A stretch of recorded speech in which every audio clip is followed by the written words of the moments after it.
Gentleman from Maryland is recognized. Thank you, Mr. Chairman. You know, when I was a professor of constitutional law, I used to teach my students that freedom of speech is like an apple, and everybody wants to take just one bite out of the apple. Somebody doesn't like left-wing speech. There's a bite. Somebody doesn't like right-wing speech. Somebody doesn't like feminist speech. Somebody doesn't like sexist speech. And everybody just wants to take one bite. But if we let everybody take a bite, at the end of the day, there's no apple left. It's all gone. So if you want to defend free speech and you want a society that's defined by free speech, you've got to accept even the speech you oppose, the speech that you abhor. Now, Professor Kaye, we want to try to bring some objectivity to the conversation. I looked up the Reporters Without Borders rankings of every country in the world, according to press freedom. Norway was number 1. North Korea was number 179. It's like a totalitarian dungeon. The UK was number 20. The US was number 57 under Trump, down from 45, where it was before. Russia, which some people here lionize, was at 171, right? So if we were going to undertake a serious study of the state of press freedom all over the world, for example, where should our focus be? I appreciate that question. I have a very long list that I could highlight.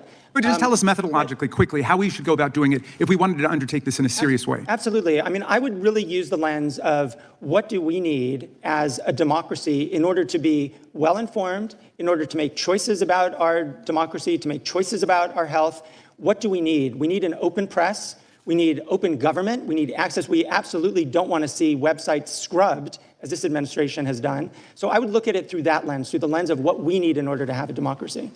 Gotcha. Mr. Farage, first of all, to be called charming by you, a man of your evident erudition and dazzling brilliance, is undoubtedly a Lifetime Achievement Award for me, so I will hold it closely. But I wanted to ask you about your commitment to the freedom of speech universally. I think it's a principle that you advocate for everyone, not just for people who are in your party or people you agree with. You said that there should not have been a protest against the Gaza war in the UK. And then when it went ahead, the police refused to shut it down. You called them gutless for not shutting it down. Do you regret having opposed that, given that there was no violence there and there were 700,000 people who wanted to express themselves that day? I have not opposed people standing up and protesting in favor of people living in Gaza at all. There was one particular day, and it was the Sunday nearest November the 11th, which was when we had big memorial services in London, and I think a march being allowed to go ahead on that day would have been a mistake. Any other day, fine. Oh, I see. Who gets to decide that?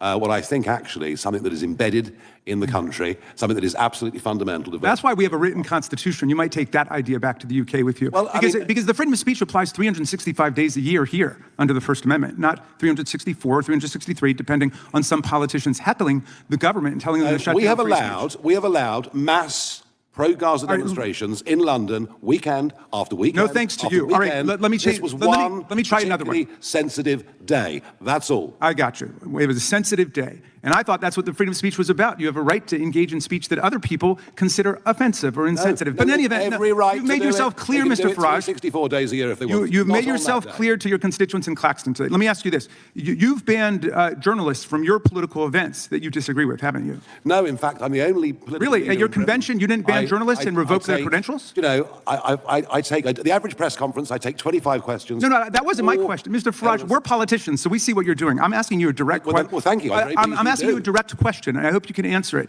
Why do you ban journalists who oppose your views from coming to your events? Why did you tell your party, why did you tell the local government not to do interviews with your local newspaper? I'm the most open person to any journalist. Undoubtedly, you're the handsomest man in the world. But I'm asking you a different question, okay? That's not my question. My question for you is, and it's legit, why do you ban journalists that you disagree with from your political events, like from your convention? I don't. Okay, and you say you've never done that? I can't think, if I go back the last 25 years, I can't think of banning anybody. But I mean, maybe somebody else did. But look, I see. It was somebody else who did. I take more questions. All right. Do you have any objections? Added up together. Okay. Mr. Price, let me ask you. You're an honest man. Do you have any objections to the things you've heard about what Donald Trump is doing in the United States of America, going after law firms, for example, banning them from federal buildings and federal courthouses, stripping them of security clearance, saying they can never get federal jobs or contracts because he doesn't like something one of the lawyers at the firm did? Do you think there's a First Amendment problem with that, as our courts have found? There's a lot of information you put into that. It's good to talk to you again after London. Yeah, have you followed that at all? I haven't. I have to be perfectly honest with you now. Okay, do you have any problems with anything Donald Trump has done with respect to free speech and freedom of expression in America? or you just haven't followed it. I'm not as well. There are plenty of people here better informed on American matters than I. And we are. So thank you very much. And Mr. Chairman, thank you for your indulgence. I yield back. I think the gentleman, my guess is Mr. Farage takes press questions probably as often as President Trump does. These are two guys who aren't afraid to talk to the press and take any question that comes to them. We've seen that displayed time and time again. The gentleman from California,